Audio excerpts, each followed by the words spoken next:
Bible has a lot to say about men and women. The Bible has a lot to say about the roles of men and women, especially in the context of the church and the family. The first verse to have a look at is in Genesis chapter 1, verse 27. So God created man in his own image. In the image of God he created him. Male and female he created them. Now that's an extraordinary verse. That is a critical verse in our understanding of the roles of men and women. Right on the first page of the Bible, God affirms categorically that both women and men are equally made in His image. We both bear the likeness of God. So it affirms the dignity, the value, not only of men, but of men and women, and that both are equally image bearers of God. And therefore, when we're talking about men and women, when we're talking about roles or gender roles, the first principle is not to talk about gender roles. The first principle is to talk about the fact that men and women are equally made in God's image. And before we talk about roles, we need to affirm that, both in our teaching, in our beliefs, and in our practice, that we treat both men and women equally, with great dignity and honor and respect, because both men and women, young and old, are made in the image of God.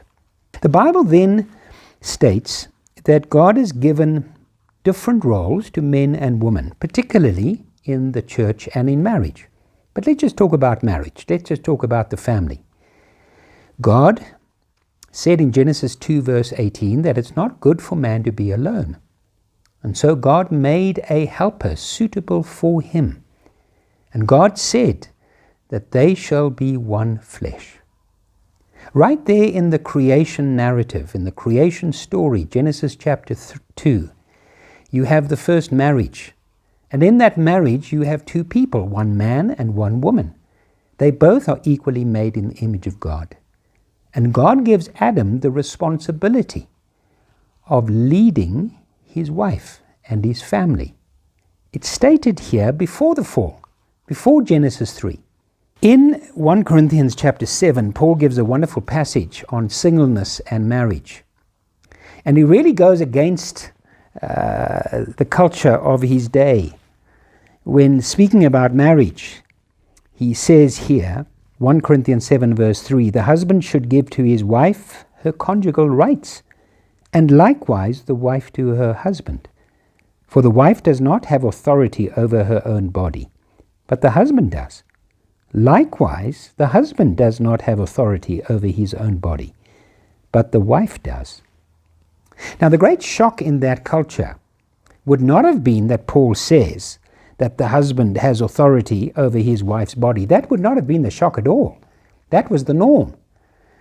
Women were often treated as property. But Paul turns that on its head.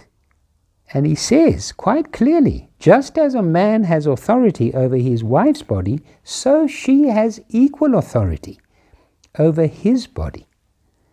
And they shall be one flesh. So Paul is affirming here the equal rights, the equal value of men and women in marriage. It means a man cannot have a second wife or a third wife. He cannot have other women. Why? Because his wife has authority over his body. We pick it up in Ephesians 5, where Paul talks about husbands and wives. Now, we all understand, especially here in Africa, we understand verse 22, wives, submit to your husbands as to the Lord. That is not where our confusion reigns in Africa. Our confusion reigns in terms of the duty of the husband. Because Paul says, husbands, love your wives as Christ loved the church and gave himself up for her. Now that's an extraordinary command. I am to love my wife as Christ loved the church. How did Christ love the church? Well, he died for the church. So I must be willing to die for my wife. So even though there is leadership in our marriage, that leadership has to do with responsibility. That leadership has to do with me serving my wife. That leadership has to do with me being willing to give up my life for my wife. It's an extraordinary concept. Wives, submit to your husbands as to the Lord. Husbands, love your wives as Christ loved the church. So perhaps you're watching and you're not yet married. If you're a man, let me say this to you. Do not marry a girl that you are not willing to die for. Don't marry her. And I'll say to a young girl, do not marry a man who you are not willing to respect and submit to, because those are our duties. The picture here is of a husband leading his wife, leading his family, taking responsibility, and serving his family. It's servant leadership. That's what Jesus modeled in the Gospels. So practically what that means is that, for instance, if there's not enough food in the house, the husband and father should be the last to eat, not the first to eat, the last to eat. Why? Because he loves his wife, his children, as Christ loved the church. So there's the biblical picture. It's a beautiful picture. Now, we don't always get it right, and we fall and we fail. But that is the model God has given us, that men and women are equally made in the image of God, and that within marriage and then the church, because the church is really just a group of families getting together. So when we understand the roles within marriage, well, the church is just a larger group of married families. There will be singles, of course, and we love them, but the same roles would then apply within the family of God. Women are to be treated with great love and respect as precious, made in the image of God, of equal value and worth as men.